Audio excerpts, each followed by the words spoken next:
Hello दोस्तों, नमस्कार।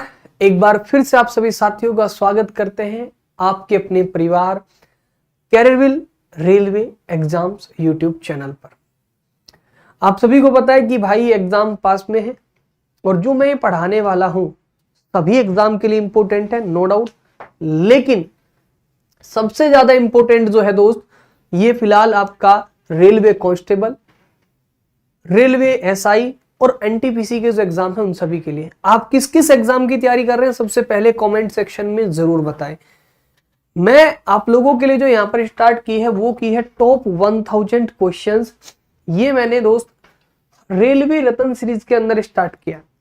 मैं 1000 क्वेश्चंस ऑलरेडी पढ़ा चुका हूं SSC, CGL, CHSL, MTS exam के लिए।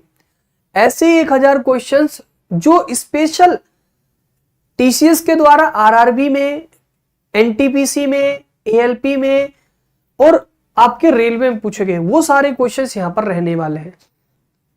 रेलवे स्पेशल कंटेंट रहेगा। सारे बच्चे मेरे साथ दमदार तरीके से जुड़ेंगे और पहला क्वेश्चन स्टार्ट कर रहे हैं। पहला प्रश्न आपके सामने, सबसे पहला हमारा, अच्छा थ्योरी यहां पर लगा दिया आपने, कोई नहीं, चलिए। पहला प्रश्न आपके सामने ये रहा। ये पूछ रहा है कि Yakshagana is a folk performance of which Indian state. Folk dance, कि भैया यक्षगान किस भारतीय राज्य का लोक प्रदर्शन है या लोक नृत्य है। यक्षगान कहां का लोक नृत्य है या फिर आपका ये इस तरीके से यहां पर आपका बात पूछ रहा है। तो मेरे दोस्त, अगर हम बात करें, जैसे अगर हम बात करें असम की, तो अगर हम असम की बात करते हैं तो असम जैसे बिहू क्या हो जाती है, बिहू, यहां पर याद रख लेंगे। यक्षगान राइट आंसर कर्नाटक आ जाएगा। जैसे अगर हम गुजरात की बात करेंगे, गुजरात की हम बात करेंगे तो गुजरात में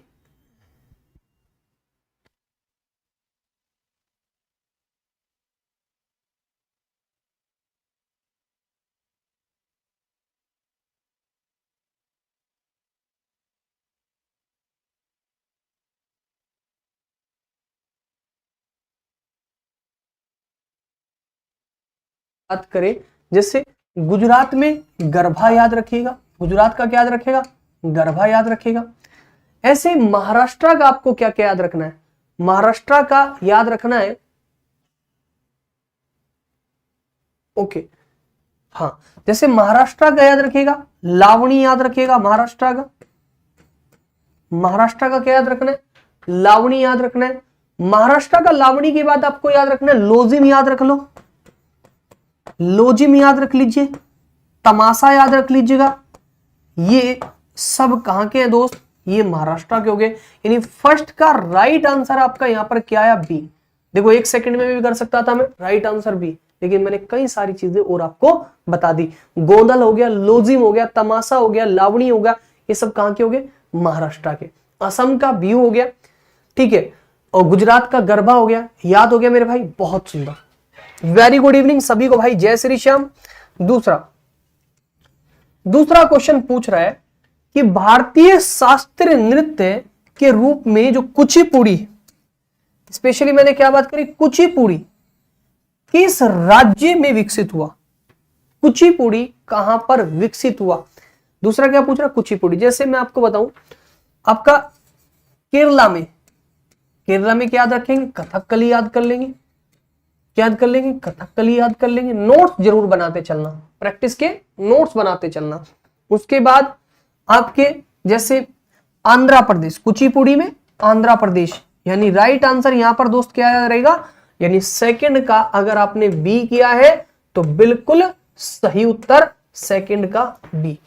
राइट आंसर क्या होगा, सेकंड का बी, बिल्कुल जेन्युइन राइट आंसर हो गया, सेकंड का बी। उसके बाद अगर हम दोस्त यहां पर आ जाए तीसरे नंबर पे, क्वेश्चन नंबर तीसरा है हमारा, ये रहा कि संस्कृति मंत्रालय के अनुसार भारत में शास्त्रीय नृत्य कितने रूप है। शास्त्रीय नृत्य के कितने रूप है। आपको एटलीस्ट क्लास में सबसे सारी चीजें याद रहनी चाहिए।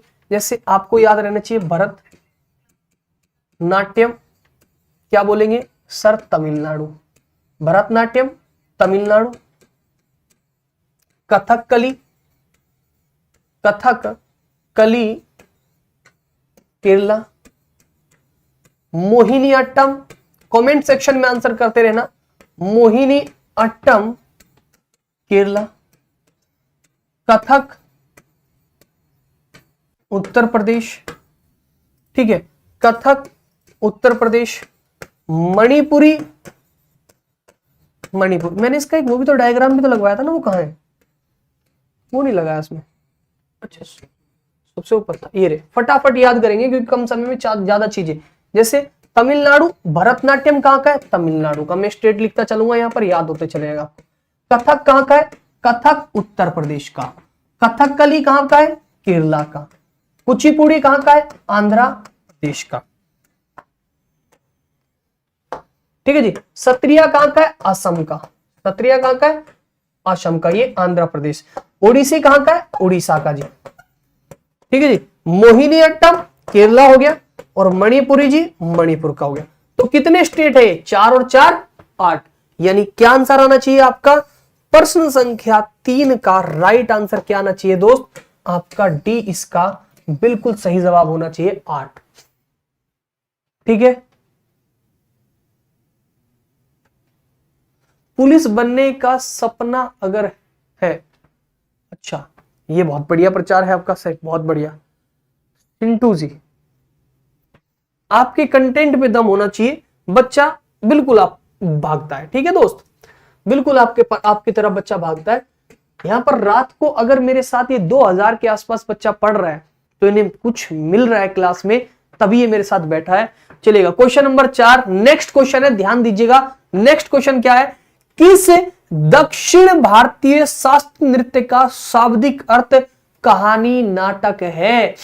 किसका है? कहानी नाटक। अगर हम बात करें दक्षिण भारत के अंदर शास्त्रीय नृत्य कौन कौन से? भाई एक तो आपका भरतनाट्यम है, कथक तो उत्तर प्रदेश में हो जाएगा, इसको तो बिल्कुल काट दो क्योंकि उत्तर में। कथकली ये साउथ में है, भरतनाट्यम तमिलनाडु ये साउथ में है, मोहिनी अट्टम केरला ये साउथ में। तो भैया डी तो बिल्कुल आंसर नहीं आएगा। अब अगर हम बात करें राइट आंसर क्या आएगा? राइट आंसर आएगा तो दोस्तों कहानी नाटक। कहानी नाटक जो अर्थ है ना, जो शाब्दिक अर्थ है, वो किसका शाब्दिक अर्थ है? कथकली का। जो हमारी पौराणिक कहानी है वो इस शास्त्रीय नृत्य के माध्यम से आपको बताई जाती है। ठीक है, बड़ा सुंदर सा नृत्य है, और कथकली एक मुखौटा नृत्य है, बहुत सारा डांस होता है। ठीक है, बहुत सुंदर, बहुत सुंदर। हाँ, सबसे ओल्ड भरतनाट्यम और सबसे नया है सत्रिया। ठीक है जी। देखो हमने उस तरीके से क्वेश्चंस किए ताकि सारी चीजें ऐड होती चली जाए। जैसे मैंने 4 क्वेश्चन डांस के करवाए, अब मैं 3 से 4 क्वेश्चन रेलवे के करवाऊंगा। अब देखना, रेलवे के मैं क्वेश्चंस ये दिखाना चाहता हूं कि एक ही क्वेश्चन है, सिंपल सा एक क्वेश्चन है कि देखो भारत में पहली रेलगाड़ी कब चली? तो आपको पता होना चाहिए कि बॉम्बे से लेके ठाणे तक चली थी। कितने किलोमीटर की रफ्तार, कितने किलोमीटर थी जी? 34 किलोमीटर का ये मार्ग था। अगर यहां पर और क्वेश्चन आप जोड़ना चाहे, इसमें 14 गाड़ी और 3 इंजन थे। कितनी थी जी? 14 गाड़ी थी टोटल यहां पर चलने वाली, और 3 इंजन थे उस समय। अब ये 3 इंजन के नाम आपसे पूछ लेगा। नाम याद रखना, साहिब, सुल्तान, सिंध। क्या क्या याद रखना? साहिब, सुल्तान और मेरे भाई सिंध। ये आप बिल्कुल मेरे दोस्त इन चीज को याद रखेगा, नोट्स जरूर बनाते चले। वर्ष था 1853। एनटीपीसी में पूछा गया क्वेश्चन। अब इसी प्रश्न को देखो कितनी बार स्पीड कर रखा है। 6ठा नंबर सेम कि भैया पहली रेलवे यात्री लाइन बॉम्बे से लेके ठाणे तक कब चली? 1853। आप रिपीटेड देखो, मान लो इसको हम कह रहे 6ठा काउंट मत करो आप, हमने 5 ही क्वेश्चन करवाए। देखो राइट आंसर यहाँ पे 1853, 6ठा क्वेश्चन देखो। फिर उसके बाद एक और ले लो, एक्स्ट्रा प्रैक्टिस क्वेश्चन ले लो, नंबर मत दो उसको, क्योंकि मैं टॉप 1000 क्वेश्चन करवाऊंगा तो वास्तव में टॉप 1000 होंगे, ऐसे फालतू में चीजें नहीं। हाँ, लेकिन एक प्रयास रहेगा, अगर मैं रात को 9:15 बजे, 9 बजे, भाई साहब अंधेरा हो चुका है, बाहर निकल के देखो, मैं आपके साथ जुड़ा और मैं रात को मेहनत कर रहा हूं, तो थोड़ा सा प्रयास आप भी करेंगे। क्या करेंगे? शानदार नोट्स बनाएंगे, लिखिएगा और पढ़िएगा, और एक सहयोग और करते चलिएगा। अगर क्लास अच्छी लग रही है और कंटेंट में दम है, और वास्तव में कंटेंट यही है जिस चीज की हम पढ़ाई कर रहे हैं, तो मेरे भाई एक प्रयास है, थोड़ा सा शेयर करिएगा, सभी साथी अपने स्टेटस पे जरूर लगा लेना क्लास। आपका काम है बस अपना काम करना, पढ़ना और स्टेटस पे लगा दो, बाकी चीज वो कोई देखे ना देखे, मेरे कहने से इतना काम कर देना, सेशन को शेयर कर देना जी। भारत में पहली यात्री रेलगाड़ी का संचालन डैश के बीच हुआ, वही क्वेश्चन पूछ लिया फिर से, बॉम्बे से ठाणे। हम इस पे नंबर नहीं डाल रहे, सिर्फ प्रैक्टिस कर रहे हैं। भारत का, हाँ ये क्वेश्चन है, क्वेश्चन नंबर 6, इस पे नंबर लेंगे 6। भारत का पहला रेलवे विश्वविद्यालय, अगर हम बात करें नेशनल रेलवे ट्रेनिंग इंस्टीट्यूट, ये भी अगर हम आपसे पहले पूछे national railway training institute, national railway training institute, ये भी आपका वहीं पर है जहां पर ये। अगर आपसे पूछे कि where is the Indian first railway university, तब भी आप आंसर क्या डालेंगे, Vadodara Gujarat, Vadodara Gujarat. One liner question है, ज्यादा एक्सप्लेनेशन की जरूरत नहीं, रेलवे का क्वेश्चन पूछ लेता है तो बिल्कुल सिंपल सोफिस्टिक क्वेश्चन है, इस तरीके से इसमें ज्यादा झंझटबाजी दिमागबाजी करने की जरूरत नहीं है। फिर मैंने लिए बुक के क्वेश्चन, क्वेश्चन नंबर 7 किताब से लिया है। प्रसिद्ध संस्कृत नाटक स्वप्नवास दत्तम किसने लिखा है? भाई साहब ये किसने लिखा है, सिंपल सी बात है। देखो जैसे मान लो मैं बुक के क्वेश्चंस करवाऊंगा, 1000 में से लगभग हमारे 60-70 बुक के रहेंगे, तो नोट्स बनाते चलेंगे, उस हिसाब के आपका रिवीजन होता जाएगा। जिसको डिटेल में पढ़ना है ऐसी कोई चीज नहीं है, ठीक है मेरे भाई।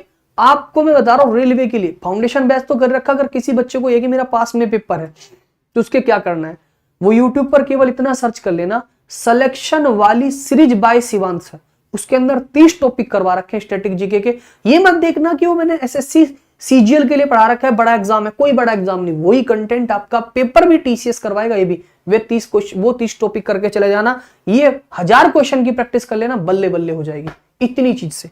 राइट आंसर क्या लगाओगे, कालिदास। अब मैंने तो वहां पर पूरी चीजें पढ़ा रखी, जैसे कालिदास की अगर मैं बात करूं, क्या क्या याद रखोगे कालिदास का, एक तो याद कर लो, अभिज्ञान शकुंतलम, अभिज्ञान शकुंतलम, अभिज्ञान शकुंतलम, स्वप्नवास दत्तम, ठीक है जी, स्वप्नवास दत्तम, स्वप्नवास दत्तम हो गया, अभिज्ञान शकुंतलम हो गया, स्वप्नवास दत्तम हो गया। उसके बाद मेघदूतम, मेघदूतम हो गया। एक दो आप भी बताओ कमेंट सेक्शन में, आपको देखते देखते भी मेरे याद आ जाती है। मेघदूतम हो गया, रघुवंशम, बहुत बढ़िया, रघुवंशम बहुत सुंदर। और क्या याद रखा है, बहुत बढ़िया, मेघदूत हो गया भाई साहब, बहुत सुंदर, मेघदूत, ये एएस नाम पता नहीं क्या इन बच्चे का, बहुत सुंदर। मालविका अग्निमित्र, याद आया, मालविका अग्निमित्र, याद कर लो एक और, मालविका अग्निमित्र, मालविका अग्निमित्र। 1 2 3 4 5 5 पुस्तक बता दी कालिदास की, मोस्ट इंपोर्टेंट है, इसको लिख लेना, ठीक है मेरे भाई, बहुत सुंदर। Question number 8, question number 8, very good मेरे भाई। इंडिया डिवाइडेड पुस्तक के लेखक कौन है? इंडिया डिवाइडेड पुस्तक के लेखक, इंडिया डिवाइडेड पुस्तक के लेखक कौन है? बहुत बढ़िया।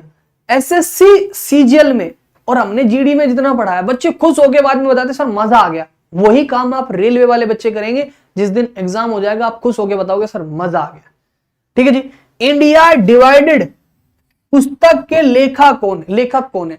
जैसे अगर आपको मैं बताऊं, मुल्खराज आनंद की एक पुस्तक लिख लो, अनटचेबल, अनटचेबल।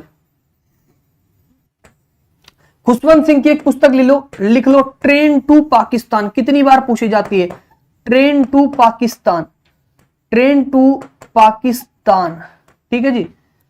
इंडिया डिवाइडेड किसकी जी, राजेंद्र प्रसाद, यानी यहां पर 8वें का राइट आंसर ए हो गया, और आपको 2 बुक और पता चल गई।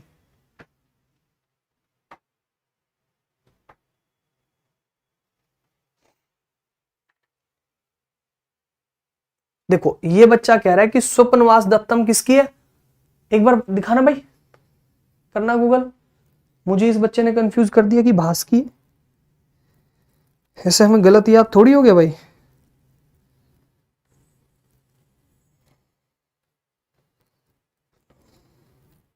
नहीं हो जाता है, ऐसा भी नहीं कि हम ये है कि हाँ ये बच्चा बिल्कुल सही कह रहा भाई, हो सकता है कि हमें गलत, हाँ बिल्कुल सही, इस बच्चे ने बिल्कुल सही कहा, स्वप्नवास दत्तम भास की है भाई साहब।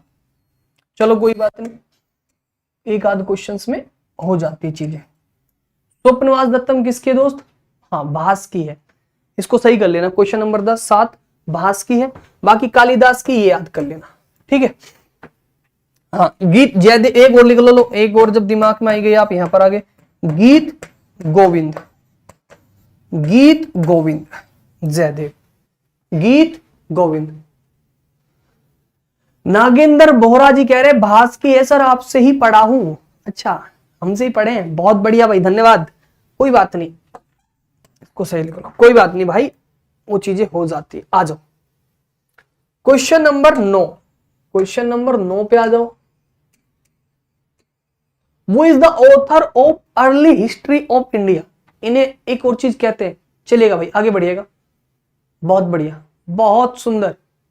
हाँ, भास स्वप्नवास दत्ता, कोई दिक्कत नहीं, इसमें इतनी सारी टेंशन नहीं लेते। देखो, इनको ये भी कहते हैं, विंसेंट स्मिथ के नाम से भी जाने जाते हैं। और भाई साहब ये आयरिश आइडियोलॉजिस्ट है, आइडियोलॉजिस्ट है। और अर्ली हिस्ट्री ऑफ इंडिया इन्हीं की पुस्तक है। इनका नाम है क्या? Vincent Arthur Smith. सी इसका राइट आंसर होगा। बस यही तो असली कामयाबी है, जिस दिन किसी इस टीचर का स्टूडेंट उनसे भी आगे निकल जाए, वही उस टीचर की कमाई है। भाई हमारे स्टूडेंट हमसे भी आगे जाए, यही तो हमारी असली कमाई होगी। बहुत सुंदर। जैसे why I am Hindu, why I am Hindu किसकी पुस्तक है? मैंने 20 बार रटवा रखी है कि भाई साहब पूछी जाएगी एग्जाम में। Why I am Hindu, why I am Hindu किसकी पुस्तक है? वाई आई एम हिंदू किसकी है? शशि थरूर की है। किसकी है? शशि थरूर। अच्छा, चेतन भगत की बहुत सारी इंपोर्टेंट बुक है। जैसे इन्होंने ये न्यूमेरिक सिस्टम में विश्वास करते हैं, इनकी देखो नंबर, कोई भी बुक देख लो, 1 Indian girl, half girlfriend, half girlfriend, 2 state. इनकी सारी बुक में 90% बुक में क्या है? नंबरिंग सिस्टम दिखेगा। बिल्कुल, जय कृष्ण, जय श्री कृष्णा भाई, जय श्री राम, जय श्री श्याम, बहुत बढ़िया, बहुत बढ़िया। हाँ, न्यूमेरिक सिस्टम में विश्वास करते हैं, ठीक है जी। और ये जी बहुत लोगों के इनके बारे में डिटेल में नहीं जानते होंगे। इन्होंने एक पुस्तक लिखी है, चेंजिंग इंडिया। किसकी कृतियों का दस्तावेजीकरण है, ठीक है। याद रखना, देखो ये वन लाइनर क्वेश्चन, इसमें मैं ज्यादा नहीं, अभी मैंने एसएससी जीडी की क्लास करवाई, उसमें मैंने क्वेश्चंस को बहुत ज्यादा डिटेल में करवाया। जहां पर जिस एंगल से जरूरत है, यहां पर वन लाइनर क्वेश्चन है। हाँ, तो डॉक्टर मनमोहन सिंह। हाँ, मैं आपको बिल्कुल टाइमिंग बता देता हूं दोस्तों, ध्यान से सुनना। फाउंडेशन बैच जो हमारा यूट्यूब पर चल रहा है, फाउंडेशन बैच जो हमारा चल रहा है, जिसमें मैं कंप्लीट केवल थ्योरी करवा रहा हूं, ये क्लास होती है हमारी 6 PM। ये होती है कैरियरविल एसएससी यूट्यूब चैनल पर। एसएससी जीडी के लिए बेटा टॉप 1500 क्वेश्चंस करवा रहा हूं। ये क्लास होती है जीडी वाले चैनल पर आपकी 7 बजे। ये क्लास परमानेंट हमारी चल रही है, 6-7 महीने से लगातार इस पे चल रही है। और एसएससी रेलवे पे जहां पर आप लाइव हो, यहां पर 1000 क्वेश्चंस लाइव करवा रहा हूं, ये चलती है 9 PM। ये क्लास की टाइमिंग नोट कर लेना, ठीक है भाई। Question number 12।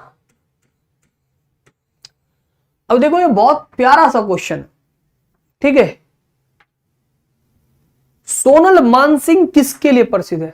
अब सोनल मानसिंह को कितने बच्चे जानते हैं, सच बताना। सोनल मानसिंह को ममता राव जी सारी चीजें जरूरत होती हो सकता है कि आप बीच बीच में सारी बातें बताना जरूरी इसलिए होता हो सकता है कि आप जानते हो, लेकिन वो बच्चे ना जानते हो जिनको पता चल गया उनका भविष्य सेट हो गया, तो सब चीजें जरूरत होती है बेटा। कितने बच्चे जानते हैं? हाँ, बहुत सारे बच्चे। इनको नृत्य से संबंधित है दोस्त। अगर मैं ये कहूं कि 2024 में जो रेलवे का पेपर होगा, वहां पर एक प्रश्न आएगा, और ये 3 पर्सनैलिटी बता रहा हूं, सिर्फ 3, इनको पढ़ के चले जाना। तो इनको पढ़ के चले जाना। वो 3 पर्सनैलिटी कौन सी है बेटा, जो मैं थ्योरी के नोट्स करवा रहा हूं, इनको पढ़ लेना।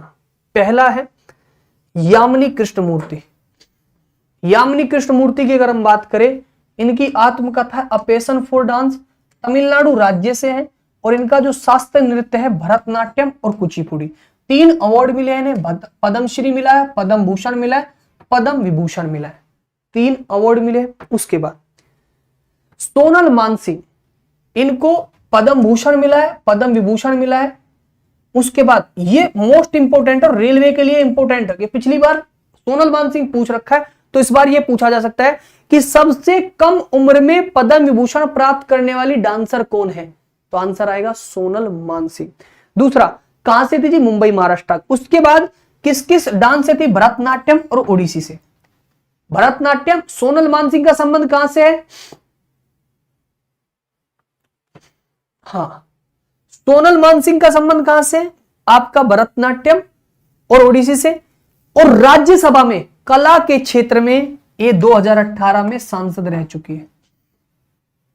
एक बच्चा कह रहा है, सौरभ है इसका नाम, स्टूडेंट लाइव है सर, 2000 लाइव स्टूडेंट है बट 1000 स्टूडेंट लाइक करे, तो भाई लाइक कर दो, सब सारे बच्चे लाइक कर दो भाई, बिल्कुल अच्छी बात कह रहा है सौरभ सैनी।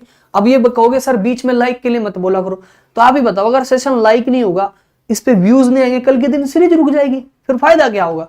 तो सीरीज कंटिन्यू रखनी है तो आपको साथ देना होगा, प्रत्येक बच्चा सेशन को लाइक करे, 2000 का 2000 बच्चा अभी के अभी लाइक कर देगा, ठीक है जी। आरपीएफ एसआई और रेलवे कांस्टेबल की जिम्मेदारी मेरी, जीएस में आज से लाइक और शेयर की जिम्मेदारी आपकी। तीसरी पर्सनैलिटी पढ़ा रहा हूं मैं आपको, रुक्मणी देवी अरुंडेल। 3 बताई, पहली कौन सी बताई, पहली बताई मैंने यामिनी कृष्णमूर्ति, इंपोर्टेंट है क्योंकि इनका देहांत 2024 में ही हुआ है। सोनल मानसिंह दूसरी, और भाई रुक्मणी देवी अरुंडेल तीसरी। तमिलनाडु राज्य से है, 1986 में मृत्यु हो चुकी है, 3 अवार्ड मिले, पद्म भूषण, संगीत नाटक अकादमी, कालिदास सम्मान। शास्त्रीय नृत्य भरतनाट्यम से है। और मोस्ट इंपोर्टेंट पॉइंट है, रेलवे में ऐसा ही क्वेश्चन पूछा जाता है, देखो रेलवे का थोड़ा नजरिया अलग है प्रश्न पूछने का। रुक्मणी देवी अरुंडेल पहली डांसर है जो राज्यसभा में कला के क्षेत्र में गई थी। सोनल मानसिंह पहली डांसर है जिन्हें पद्म विभूषण मिला था। रुक्मणी देवी अरुंडेल पहली डांसर है जो राज्यसभा में गई थी कला के क्षेत्र में। अब जैसे राज्यसभा की बात है तो मैं एक प्रश्न यहां पर करवाना चाहूंगा। हाँ, सोनल मानसिंह के कहा गया था, ये यहीं पर एक बात हम बताना चाहेंगे, इसको थोड़ा अलग कर लेते हैं। भाई राज्यसभा किस आर्टिकल में है, राज्यसभा आर्टिकल में 80 में होगा, यस या नो।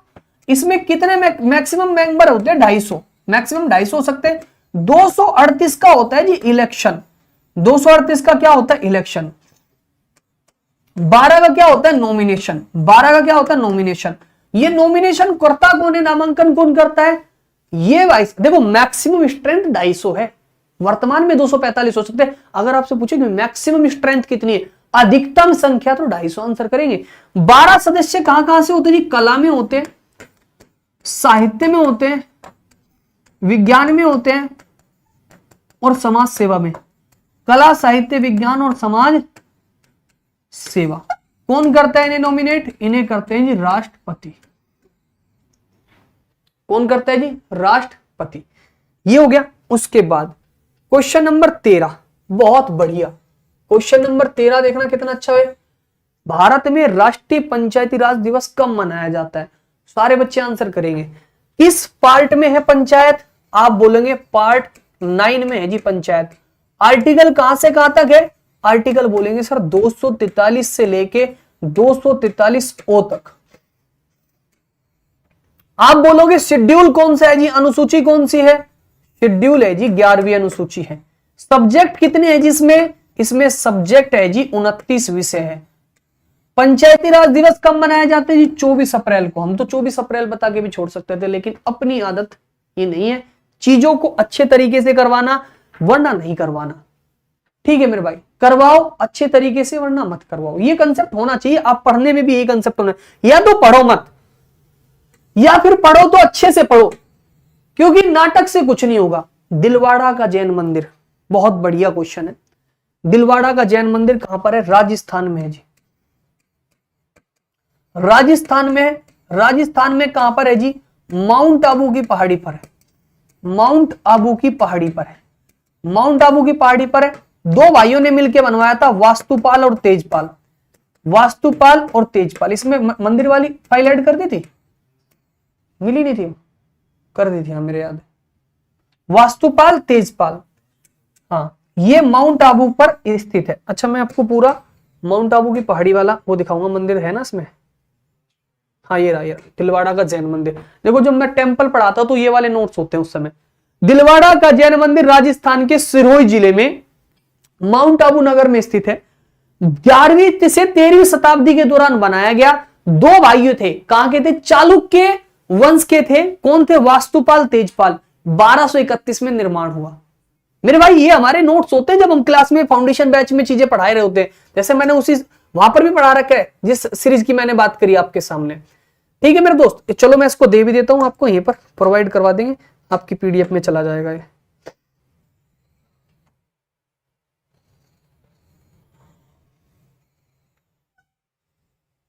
ये रहा। अब देखो माउंट आबू की बात आ गई। माउंट आबू की पहाड़ी कहां? माउंट आबू कहां पर? अरावली में। अब अरावली पहाड़ी के बारे में पढ़ लेते हैं। अरावली पहाड़ी के बारे में आप जानते हो, यस या नो?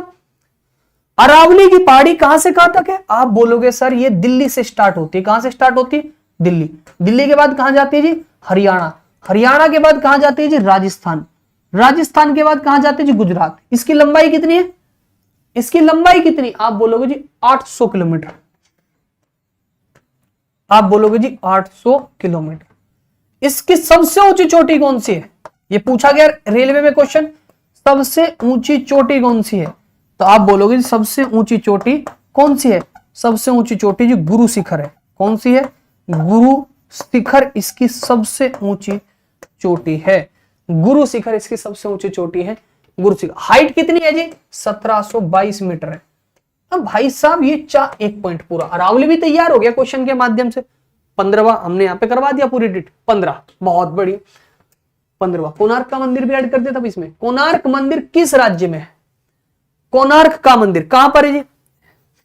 ये पहले ही करना था लेकिन आज हमारे पास समय की थोड़ी सी चीजें कम रही। बहुत बढ़िया, कि ताकि आपको सुंदर सुंदर नोट्स इसलिए ऐड करवाए जा रहे हैं ताकि आपका और ज्यादा अच्छा मन हो जाए पढ़ने के लिए। बताइए जब तक आंसर करिए। हाँ जी रहा, बहुत बढ़िया। कोणार्क मंदिर उड़ीसा में। अब देखिए ये है कोणार्क मंदिर, पूरी बात डिटेल में। कोणार्क का सूर्य याद है हमारे कि हम बोल सकते हैं भाई ऐसा पवित्र पूरी शहर में है। राजा नरसिंहदेव प्रथम के द्वारा 13वीं शताब्दी में किया गया। इसे ब्लैक पैगोडा भी कहा जाता है। लेकिन जब ये बड़ा अट्रैक्टिव हो जाता है, मंदिर वंदिर सब लग जाता है, हाँ जी मजा आ गया, बाइलिंगुअल चीजें मिल जाती है, इसे कहते हैं चीजों को अट्रैक्टिव बनाना। ठीक है,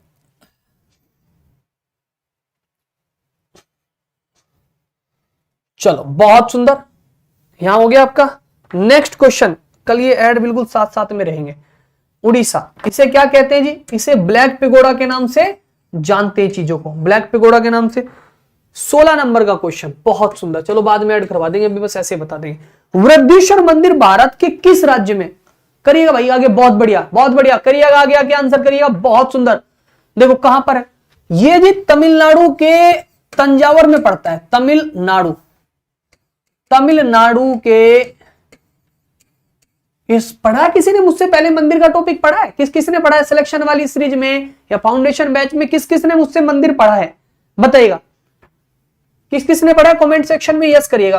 तमिलनाडु के तंजावर में ये है, और ये अपनी तरह का ग्रेनाइट का बना मंदिर, यूनिक, ये खुद का मंदिर है। बहुत बढ़िया, कई सारे बच्चे हमारे यस यस, बहुत बढ़िया, यानी हमारे चीते शेर है यहाँ पर।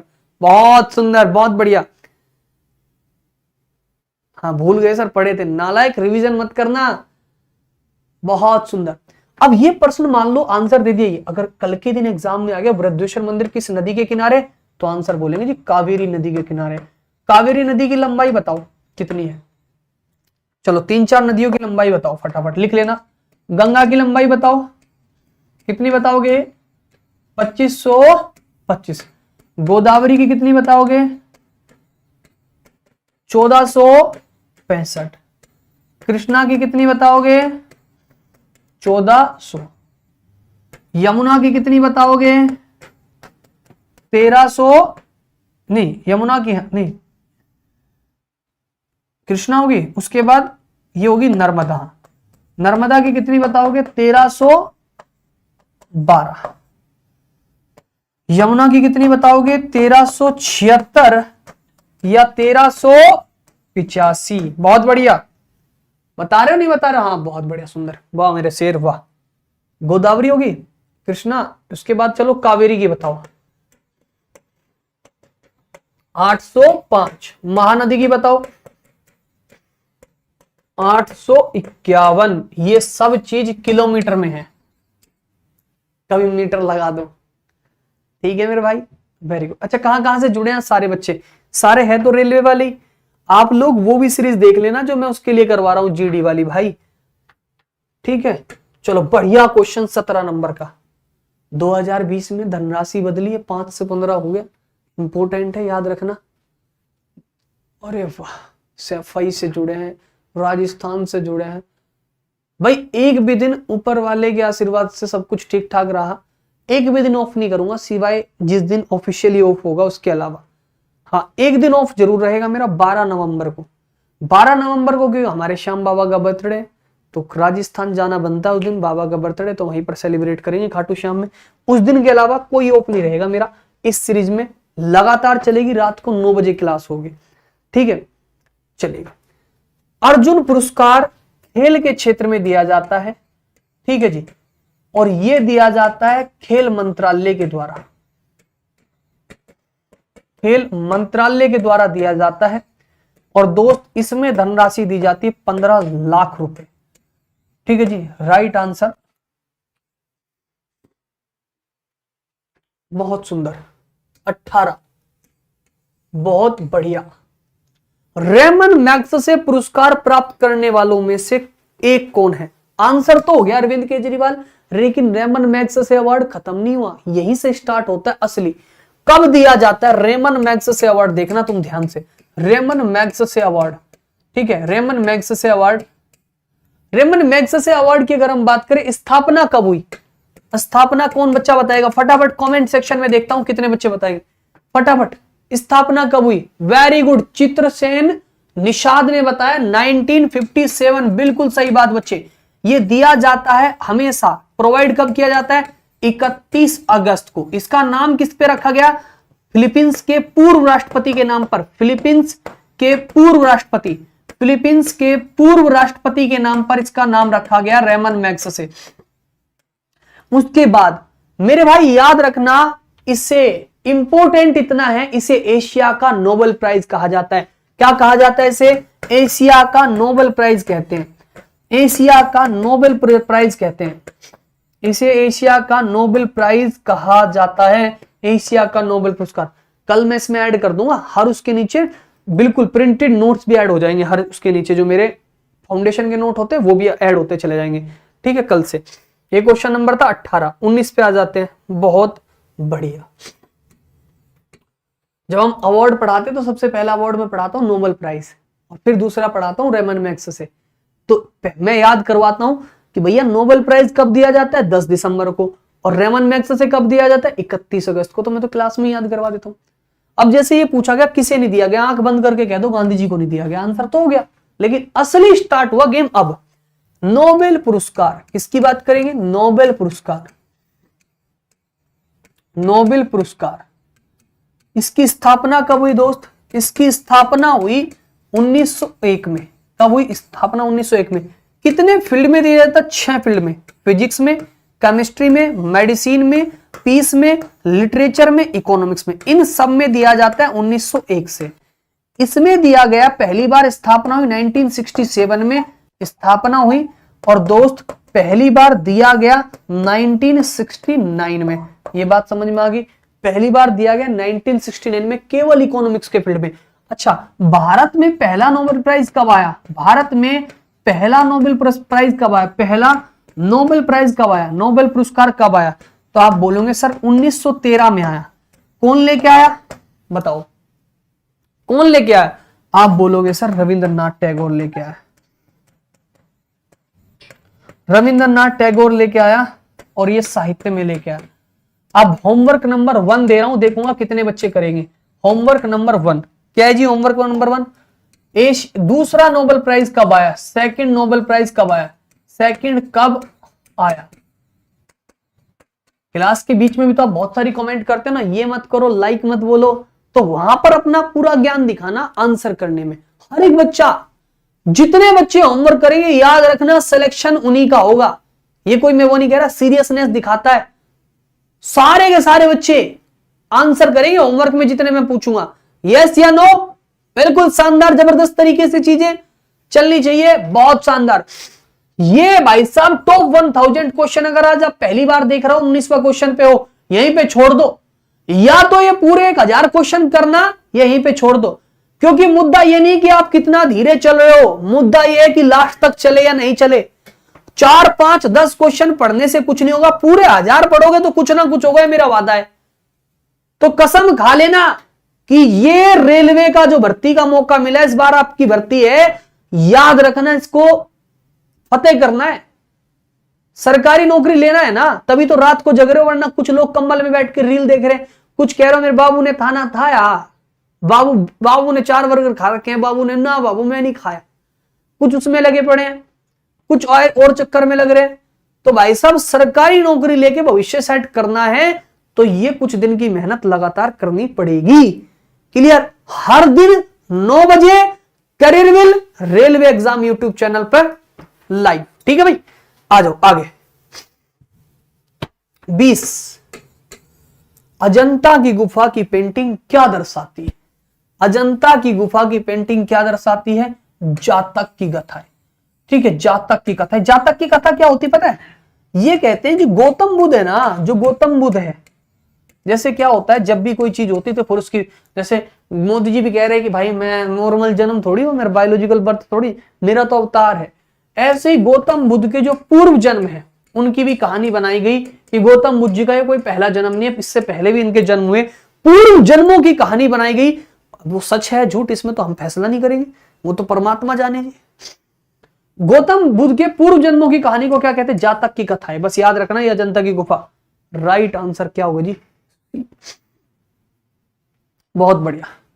29 नंबर का क्वेश्चन, मधुबनी कला किस भारतीय राज्य से? मधुबनी डिस्ट्रिक्ट, मधुबनी शहर, यहां के 2 गांव हैं आपका, जीतावरपुर और राटी गांव। ठीक है, एक तो जीतावरपुर है, और एक राठी गांव है। ये गांव, ये आपका मधुबनी डिस्ट्रिक्ट के अंदर, मधुबनी शहर में, बिहार राज्य के अंदर। भैया छठ पूजा आने वाली है पूर्वोत्तर भारत में, तो छठ मैया की जय। ठीक है, छठ मैया का सीजन आने वाला है, ये अभी त्योहार गए हैं। देखो अभी दीपावली दशहरे से चल रहा है सीजन, और छठ मैया तक जाएगा मामला। और हम कहते हैं कि रोजगार लेने के लिए कुछ आर त्यागने पड़ते हैं। क्या? आर यार, दूसरा आर प्यार, तीसरा आर रिश्तेदार, और चौथा आर त्योहार। यार प्यार रिश्तेदार त्योहार, ये त्यागोगे तभी मिलेगा रोजगार। अब थोड़ा सा फेस्टिवल है तो थोड़ा सा बिजी, हाँ बीच में करवा चौथ भी आया था, कुछ उसमें भी बिजी थे। हाँ चलिए, बहुत बढ़िया। 22, भारत और पाकिस्तान के बीच सिंधु जल संधि किस शहर में हुई? बताओ भाई, कहां पर हुई? ओ भगवान विष्णु, कहां पर हुई? पानी नहीं क्या?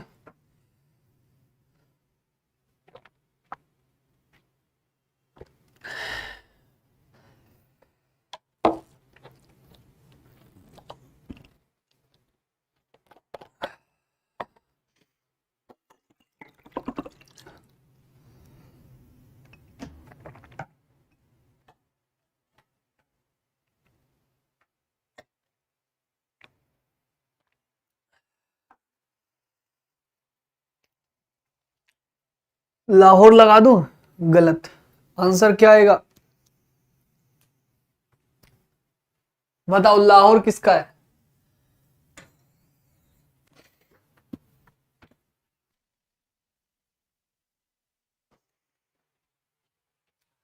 (1960) में हुआ सिंधु जल समझौता। देखो, इंडस, झेलम, चिनाब, रावी, व्यास, सतलज, ये नदी है। अब देखो, इंडस, झेलम, चिनाब, रावी, व्यास, सतलज। कहा गया कि भैया इंडस झेलम चिनाब यानी सिंधु झेलम चिनाब का 80% पानी पाकिस्तान को मिलेगा और 20% पानी किसको मिलेगा, इंडिया को।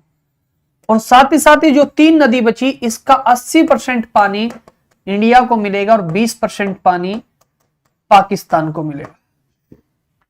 देखो इंडस झेलम चिनाब, ट्रिक याद रखना, चीफ जस्टिस ऑफ इंडिया ने कहा 80% पानी पाकिस्तान का, 20% इंडिया ने। रवि सर बोले नहीं 80% इंडिया को और 20% पाकिस्तान को। ट्रिक होगी तैयार। कराची बिल्कुल सही आंसर है, लाहौर गलत है। ठीक है, वेरी गुड। हाँ, कौन थे, मोहम्मद अयूब खान, और हमारे वाली तरफ कौन थे, पंडित जवाहरलाल नेहरू। लिख लो इसको भी, कभी भूल जाओ। मोहम्मद अयूब खान हो गए और वर्सेस क्या कर लेंगे भाई साहब, आपका जवाहरलाल नेहरू। इनकी अध्यक्षता में हुआ था, नेहरू थे अपनी साइड से। ठीक है जी। 22 सांची का स्तूप, 23 नंबर का सांची का स्तूप यूनेस्को में। अगर आपको यूनेस्को पूरा पढ़ना है, यूनेस्को में 43 वर्ल्ड हेरिटेज साइट है। तो स्टैटिक जी के फाउंडेशन बैच जो कैरेविल एसएससी पे चल रहे हैं, अभी उसमें पढ़ाया मैंने यूनेस्को, वहां से पढ़ सकते हैं, या यूट्यूब पे डायरेक्ट सर्च कर लेना यूनेस्को सिलेक्शन वाली सीरीज बाय शिवान सर, तब आपको मिल जाएगा। बहुत शानदार से अच्छे से क्वेश्चंस के साथ प्रैक्टिस करवा रखा है, वहां पर आप बिल्कुल सही करोगे। जो बच्चे 1987 कर रहे हैं वो फिर समझ जाएंगे कि 1987 नहीं आंसर होगा, आंसर होगा 1989। आंसर क्या होगा, 1989। कितने बच्चे नकल में कर, कितने बच्चे कॉपी पेस्ट कर रहे थे दूसरे का देख के, बहुत बढ़िया। 1989 यूनेस्को वर्ल्ड हेरिटेज साइट में सांची का स्तूप कहां पर है, मध्य प्रदेश में। मध्य प्रदेश में किसके द्वारा निर्माण हुआ था, सम्राट अशोक के द्वारा निर्माण किया था। सम्राट अशोक ने इसका निर्माण किया और उसी सीरीज में मैंने ये थ्योरी में पढ़ा भी रखा है। ठीक है, दिखाऊं आपको इसका भी कि ये उसके पास ही आएगा। मध्य प्रदेश का शुरुआत में ही देखो, ये रहा खजुराहो का मंदिर, मध्य प्रदेश के छतरपुर जिले में चंदेल राजवंश ने बनवाया। सांची का मान स्तूप सम्राट अशोक ने 3री शताब्दी में बनवाया। ये आपको इंपोर्टेंट टेम्पल वाले चैप्टर में पढ़ा रखा है। सही है, बिल्कुल समझ में आ गए। तो हम चीजों को आराम से पढ़ाते हैं और मस्त तरीके से चीजों को सिखाते हैं। यहां इसमें भाई ये जोड़ देना यूनेस्को वाला, बहुत बढ़िया। 24 देखो, एक भी क्वेश्चन ऐसा नहीं कि जो मैंने वैसे दिखा दिया हूं, सारे एनटीपीसी के लाया हुआ, रेलवे के भी लेके आएंगे। हाँ, इसे वनों का प्रदेश कहते हैं, दालों का प्रदेश कहते हैं, पूछ भी लिया था अभी सीजीएल में। देखो आप ऐसे याद रखना, पुरापाषाण, नवपाषाण, पुरापाषाण नहीं, पुरापाषाण, मध्यपाषाण, नवपाषाण। एक मिनट, इंग्लिश में बता दो। Palaeolithic, Mesolithic, Neolithic. पैलोलिथिक, पुरापाषाण, मिजोलिथिक, न्यूलिथिक। ठीक है, पैलोलिथिक, मिजोलिथिक, न्यूलिथिक 20 का राइट आंसर हो गया। बहुत बढ़िया।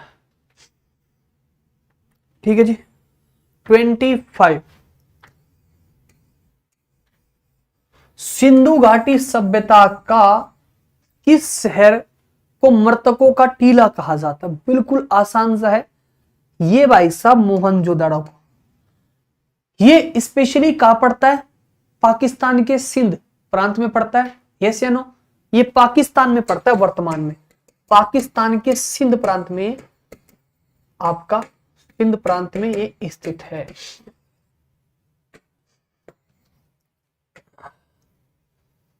क्वेश्चन नंबर 26, चारों वेदों में सबसे प्राचीन कौन सा है? देखो सबसे प्राचीन कौन सा है, सबसे प्राचीन है जी ऋग्वेद। दूसरी बात याद रखना, इन तीनों वेद को क्या कहते हैं, वेद त्रयी कहते हैं। क्यों कहते हैं जी वेद त्रयी? आज ही भी पढ़ाया मैंने एसएससी जीडी वाले में। मैं कहता हूं यूट्यूब से भी सिलेक्शन संभव है, वास्तव में यूट्यूब से सिलेक्शन संभव है। मैं कह रहा अगर आपने जो बच्चे हैं, जिस बच्चे ने आज तक किसी को जीएस में फॉलो नहीं किया ना, वो आज पहली बार मेरी आवाज सुन रहा है, मैं बच्चे आपको 3 क्लास रोज देखने को बताता हूं और अगली 15 दिन देखना, और अगर कुछ बेनिफिट मिला तो कंटिन्यू करना, वरना तीनों जगह से ब्लॉक कर देना, मतलब तीनों जगह कोई डिसलाइक करके छोड़ देना। इतनी बड़ी बात कोई पब्लिक में से तो बोलेगा नहीं। फाउंडेशन बैच वहां से पढ़ो, प्रैक्टिस 2 बार करो, जीडी वाले चैनल पर, यहां पर उस चैनल पर भी तमाम प्रैक्टिस करवा रखी है। मैं कह रहा अगर 2 महीने मेरे साथ जुड़ गया ना बच्चा, लगातार जो जो मैंने सजेशन दे रखे हैं क्लास में, सारी यूट्यूब पर बता रखी चीजें कि इतनी इतनी, अगर वो कहता नहीं कि मुझे जीएस से डर लग जाएगा, वो ये कह देगा कि सच में जीएस से डर निकल गया। रोज ऐसे मेरे पास मैसेज आते हैं, मैं रोज में स्टोरी मेंशन भी करता हूँ इंस्टा पे, जीएस बाय शिवांश सर पे, कि दिखाता हूँ बच्चों। कल एक बच्चे ने कहा कि सर मेरा एमटीएस में पहले 7-8 क्वेश्चन होते थे, अभी मेरे 18-19 क्वेश्चन हुए। दिल दगदग हो जाता, दिल ये मोटिवेशन ही तो रात को मुझे पढ़ाने पे मजबूर कर रहा है, वरना फिलहाल बुखार हो रखा है और तुम्हें चेहरे पे दिखाई भी नहीं दे रहा होगा मेरे, जोश देख लो पूरा। क्यों? क्योंकि एक मोटिवेशन होता है। एएलपी के क्वेश्चन कल से जो आपने बच्चों ने सजेशन दिया सबके पढ़ ले, एएलपी के, कांस्टेबल के, सबके मिल जाएंगे आपको। बिल्कुल भाई। वेद त्रयी, ठीक है जी, वेद त्रयी कहते हैं क्योंकि इसका फॉर्मेशन 1500 बीसी से 1000 बीसी के आसपास हुआ है, और इसका अथर्ववेद का 1000 बीसी से आपका 600 बीसी पे, ठीक है जी। उसके बाद यहां पर याद रखना ऋग्वेद के बारे में। ऋग्वेद में एक आपके 10 मंडल है, 1028 सूक्त है, 10 मंडल 1028 सूक्त है। और मेरे दोस्त इसमें आप याद रख सकते हैं गायत्री मंत्र का उल्लेख है 3रे मंडल में, ठीक है जी, वेरी गुड। 27 भारत के राष्ट्रीय चिन्ह के नीचे सत्यमेव जयते शब्द लिखा है, सत्यमेव जयते शब्द लिखा है, सत्यमेव जयते।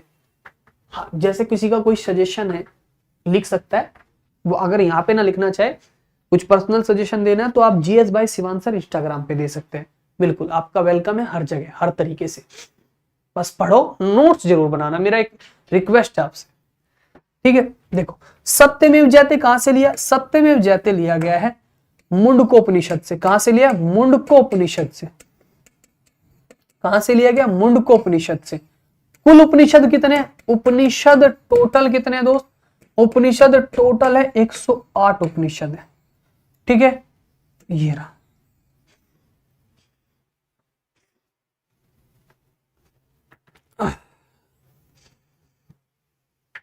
क्वेश्चन नंबर 28, 1 सेकंड में आंसर देंगे। वर्धमान, आंसर ही बोल दिया मैंने। भगवान महावीर का वास्तविक नाम क्या था? वर्धमान। महावीर इनका पूर्ण नाम था वर्धमान, ठीक है जी। 29 देखो, अब मैं गौतम बुद्ध के बारे में पूरा ध्यान से एक एक चीज पढ़ना। बचपन का नाम था जी सिद्धार्थ। बचपन का नाम क्या था? सिद्धार्थ। लिख लीजिएगा, नोट्स बना लीजिएगा। पिता का नाम क्या था? शुद्धोदन। माता का नाम क्या था जी? महामाया। केयर टेकर मदर कौन थी?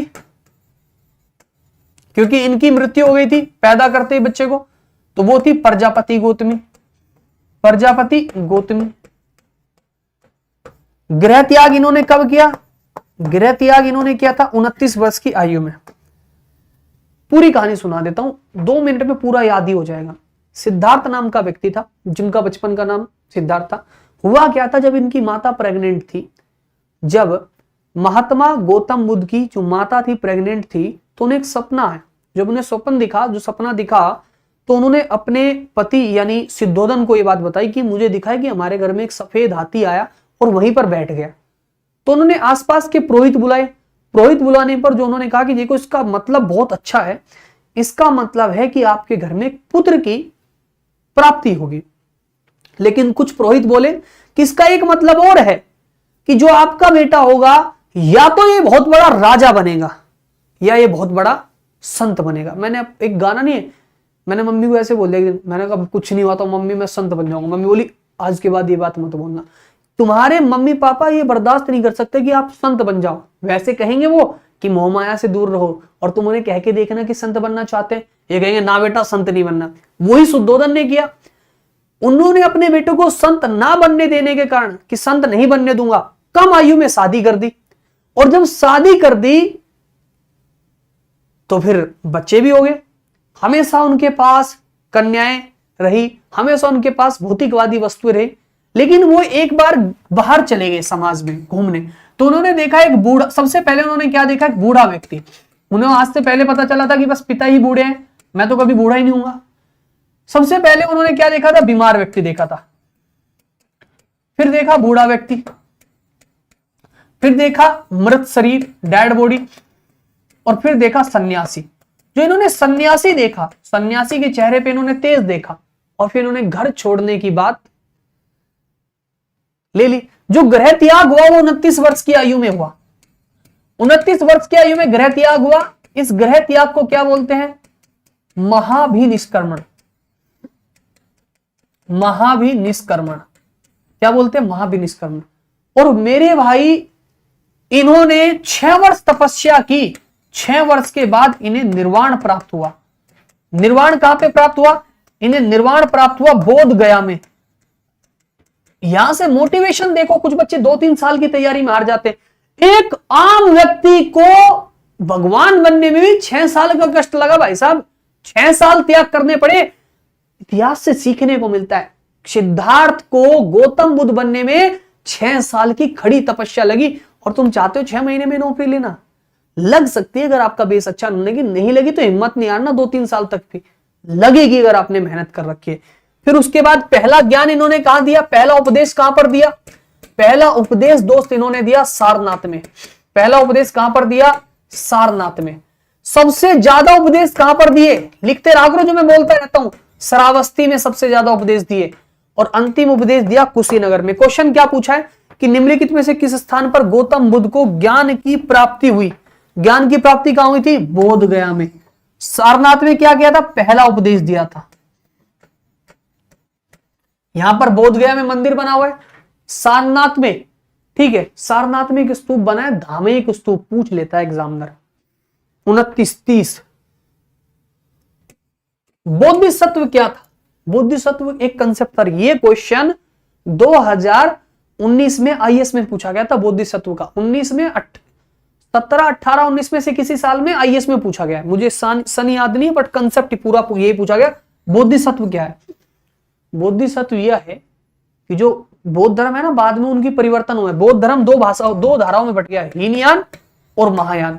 हीनयान मतलब नो चेंज, जैसा गौतम बुद्ध ने कहा था ऐसा, और महायान प्रो चेंज, उसमें दुनिया भर के चेंज कर दिए। तो इसमें क्या हुआ, एक नया चीज है, नया कंसेप्ट है बोधिसत्व।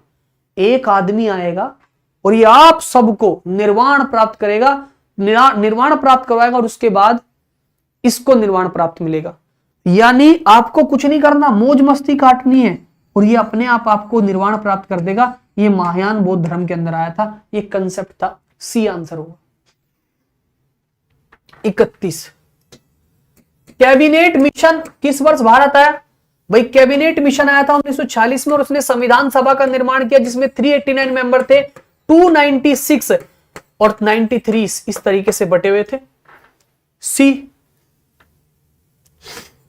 32 भारत का संविधान दिवस किस तारीख को मनाया जाता है। देखो संविधान दिवस मनाया जाता है, संविधान दिवस मनाया जाता है 26 नवंबर को। हमने संविधान को एक्सेप्ट किया 26 नवंबर को, हमने क्या किया था, एक्सेप्ट किया था। 26 जनवरी को हमने उसको लागू किया था। इसके बीच में 2 महीने का अंतर था। वो 2 महीने का अंतर क्यों था, क्योंकि 1929 में एक लाहौर में अधिवेशन हुआ था, उसी में 26 जनवरी 1930 को, दिसंबर 1929 में स्टार्ट हुआ था, तो जनवरी लगते साल बदल गया 1930। तो 26 जनवरी 1930 को यहां पर क्या हुआ था, स्वाधीनता दिवस के रूप में उसको मनाया था। उसकी अध्यक्षता की थी नेहरू जी ने। तो वही कंसेप्ट यहां भी लागू करना था, तो 26 जनवरी दो बार मनाने पड़ता, तो इसलिए 2 महीने का गैप था। तो ये जो 26 नवंबर है इसी को कहते हैं संविधान दिवस, और जो 26 जनवरी है इसको कहते हैं आपका गणतंत्र दिवस, जिस दिन हमारा संविधान लागू हुआ। इसको क्या कहते हैं, गणतंत्र दिवस। समझ में तो आ रही है ना बात, समझ आ रही है कुछ। ये 2-2.5 हजार बच्चे जो बैठ के पढ़ रहे हो, कुछ पल्ले पढ़ रही है, यस या नो, ये ऐसे सर के ऊपर घूम रहा है, मजा आ रहा है, आनंद आ रहा है जीवन में, यस या नो, कंसेप्ट क्लियर है ब्रो या नहीं। नींद तो नहीं आ गई? ये बेटा सो रहा है जिसकी तरफ मैंने उंगली की, मुंह धुल के आ जाए भाग के। अभी रील्स देखता रहता, 3 घंटे निकल जाते, 40 मिनट की क्लास में सो गया, नालायक। ठीक है जी, मजा आ रहा है, बहुत बढ़िया। 33, 9 दिसंबर 1946 को संविधान सभा की पहली बैठक हुई थी। 9 दिसंबर को पहली बैठक हुई, अध्यक्ष थे डॉक्टर सच्चिदानंद सिन्हा। 11 तारीख को दूसरी बैठक हुई थी, 11 दिसंबर को अध्यक्ष थे आपका डॉक्टर राजेंद्र प्रसाद, मेरे भाई हाई राजेंद्र प्रसाद। 34, भारत के राष्ट्रीय ध्वज को किसने डिजाइन किया? तिरंगा। ठीक है सर, हेडेक हो रहा है, मुझे बुखार हो रहा है, ठीक है मैं फिर भी पढ़ा रहा हूं, ये कोई बात होती है? सर हेडेक हो रहा है और 2-3 दर्द तो ऐसे जिसका पता ही नहीं, मैं कह दूं जी सर दर्द हो रहा है, डॉक्टर भी नहीं बता सकता। सर दर्द, पेट दर्द, इनका तो चेकअप भी नहीं हो सकता। पढ़ो बैठ के, कुछ दर्द वर्द नहीं होता। बेरोजगारी से सब चीज अच्छी है ना, बेरोजगारी का दम बटाना है ना, तो पढ़ना है। तुम नहीं पढ़ोगे तो पड़ोसी पढ़ लेगा। टारगेट बना के रखो बेटा, इस साल निकल जाना है इस बेरोजगारी के दलदल से। यहां पर आना फिर कैरियरविल में मिठाई लेके, और मेरे लिए तो स्पेशल एक काजू कतली का डिब्बा ले आना। बाकी टीचर के लिए जो लेके आओगे, बाकी के लिए भी काजू कतली ले आना, कोई दिक्कत नहीं। मेरे लिए पर अलग से लेके आओगे। कौन कौन खिलाएगा? 9 से 10 क्लास चला करेगी। भारतीय संविधान में कानून का नियम, रूल ऑफ लॉ कहां से लिया गया? अभी मैंने पढ़ाया भी था जीडी वाली में। रूल ऑफ लॉ कहां से लिया दोस्त? ये ब्रिटेन से लिया है। मैंने कहा ना, तो जुड़ जाएगा 3 घंटे, मजा ही आ जाएगा। देखो वहां भी रिवीजन, यहां भी रिवीजन। कहां से? आपका यूके। 36, भारतीय संविधान में डीपीएसपी, नीतिशक सिद्धांत। देखो डीपीएसपी की अगर मैं बात करूं, डीपीएसपी आर्टिकल 36 से 51 में है, और ये कहां से लिया गया? ये लिया गया सर आयरलैंड से। कहां से लिया गया? आयरलैंड से। कहां से लिया गया? आयरलैंड से। बिल्कुल, शाबाश मेरे शेर, शाबाश। 37, नीलगिरी पहाड़ियों की सबसे ऊंची चोटी, यह है वेस्टर्न घाट, यह है वेस्टर्न कोस्ट, यह है ईस्टर्न कोस्ट। ठीक है जी। अरे बहुत बेकार बना।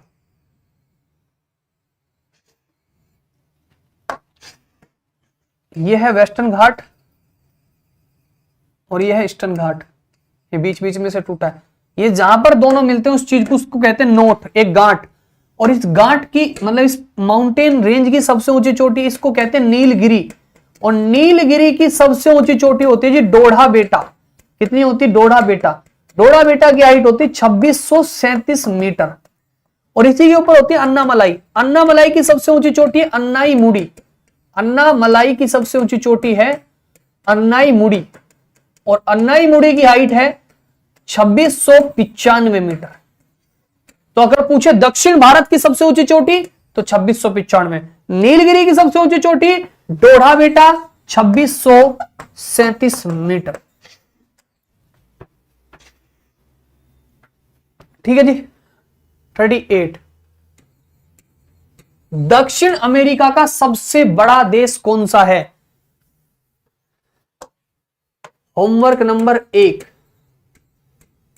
के बाद होमवर्क नंबर 2 दिए थे ना, होमवर्क नंबर 3, होमवर्क नंबर 4 देख लेना सारे बच्चे पॉज कर करके, और एक और देते हैं, हाँ होमवर्क नंबर 4।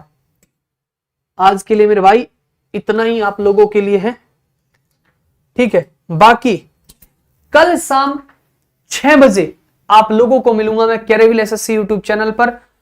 पॉलिटी का फाउंडेशन बैच की कल क्लास रहेगी, टॉपिक रहेगा डीपीएसपी। जिसको पढ़ना है, आपके एग्जाम में एक क्वेश्चन जरूर आएगा, 6 बजे इंतजार रहेगा, ठीक है।